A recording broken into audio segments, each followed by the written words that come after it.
são 6 horas e 50 minutos e a história é o seguinte: um morador em situação de rua entrou em contato aqui com a gente, relatando que foi brutalmente agredido por um aspirante militar numa praça, na Praça da Bandeira. Ele relatou que foi abordado de forma truculenta, que foi ridicularizado, humilhado, acusado de furto, de tráfico de drogas, inclusive foi agredido. A gente também quer saber o outro lado dessa história, é claro. Estamos buscando informações também, mas neste momento nós vamos ao vivo com o repórter Vinícius Mecenas, que tem algumas outras informações desse caso, né, Vinícius? Boa noite. Agora sim, Mariana, muito boa noite para você, para todo mundo que está com a gente aqui no Cidade Alerta, na TV Atalaia. Mariana, um caso triste, né? Lamentável. Esse caso aí aconteceu na noite de ontem, né? Esse homem, que se classifica como morador de rua, estava ali nas mediações da Praça da Bandeira quando teria sido abordado por esse possível policial aspirante, né? E daí ele estava acompanhado com um amigo que até então não sabemos se também é policial. Foi aí que ele teria dito que esse morador de rua teria furtado algo, estaria vendendo drogas e teria aí, né, agredido ele fisicamente.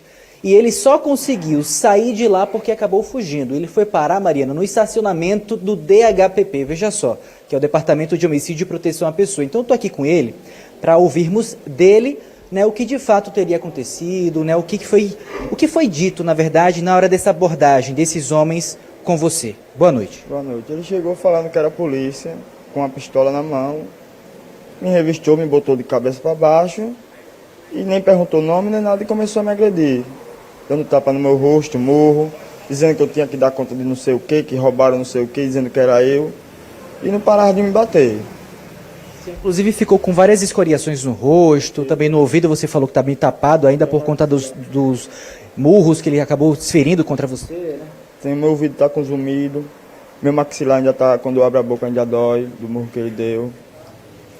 E você normalmente você fica por ali, por essas imediações, por isso que ele chegou até você e fez essa abordagem, como você é morador de rua, é ali que você costuma ficar, costuma dormir? Eu costumava ficar ali todo santo dia, nunca vi ele, nem por ali eu nunca vi ele. Foi a primeira vez que eu vi esse cara lá, ele chegou assim e já chegou, não quis saber de nada. Quando eu falei que era morador de rua, parece que ele endoidou mais e não quis nem saber, só dava no meu rosto.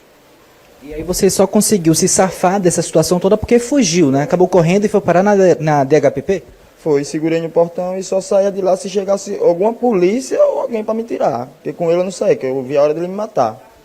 Do jeito que ele estava batendo. Já aconteceu isso antes com você? Não, nunca. Primeira vez. Olha, é muito complicado, Mariana. Eu estou aqui também com o advogado de defesa dele, né, que é o Joseph Barreto, porque, Joseph, a gente quer saber quais foram as iniciativas, né, foi movida já alguma ação, como é que o caso dele já está correndo na justiça, a gente quer esses detalhes, né, do início dessa diligência, já que ele foi parar na DHPP, né. Boa noite para você. Boa noite, Mariana, boa noite, programa Cidade Alerta, Sociedade Sergipana, muito obrigado mais uma vez pelo espaço, Mariana, né, hoje numa situação delicada e triste, né, infelizmente.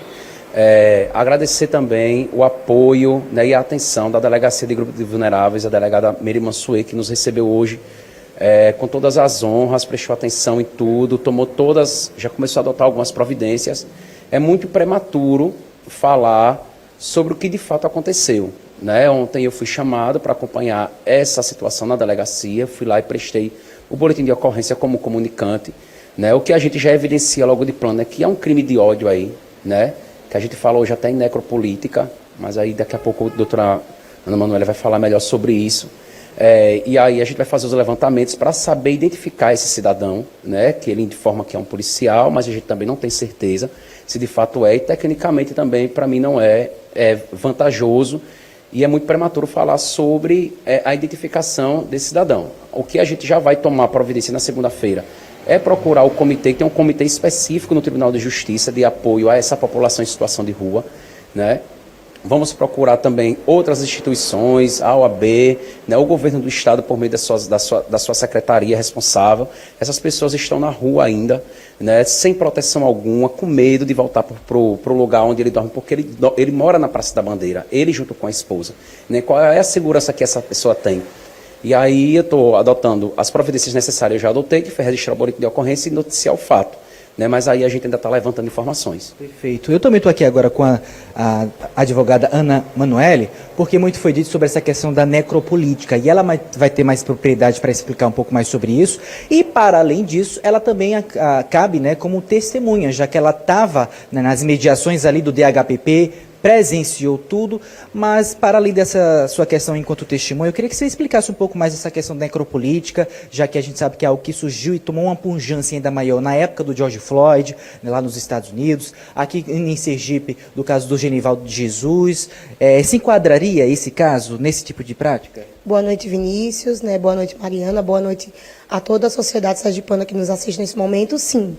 Né, nós estamos diante de um caso, sim, de necropolítica, e para explicar e contextualizar melhor para todos que nos assistem, a necropolítica, na verdade, é um termo, né, que foi criado por um filósofo, estudioso, professor universitário, Achille Mbembe, e ele traz esse termo indicando que, na verdade, as sociedades modernas, né, elas criam dentro das suas estruturas um sistema político, um sistema de segurança para cuidar das suas populações, né? Acontece que muitas das vezes, na grande maioria delas, esse sistema ele utiliza uma força um pouco desproporcional, né? E aí acaba criando uma situação delicada em relação às populações e grupos vulneráveis, né? Porque você acaba colocando essas populações numa condição muito cruel e desumana, né? Então você acaba acirrando ainda mais os conflitos, criando inimizades e até mesmo uma certa política de morte, né? E quando a gente fala de política de morte, é importante a gente ressaltar, a gente não fala apenas do tiro e da bala na cabeça do cidadão,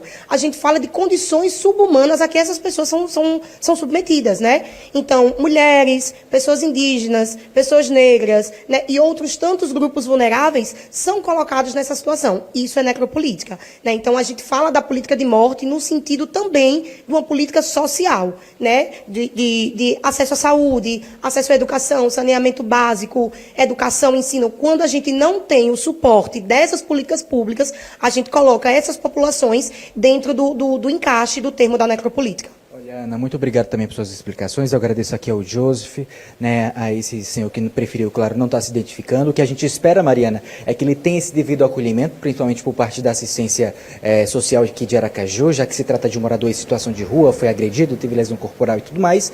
Mas a gente aqui, né, a TV Atalaia é democrática. Nós também estamos aí à disposição para ouvir o outro lado, né, do que teria acontecido e saber da versão deles. Então a gente está aqui à disposição. Mariana. Olha, Vinícius, eu fui surpreendida, viu? Agora por vocês com essa aula aí de necropolítica, é um tema que eu estudo bastante.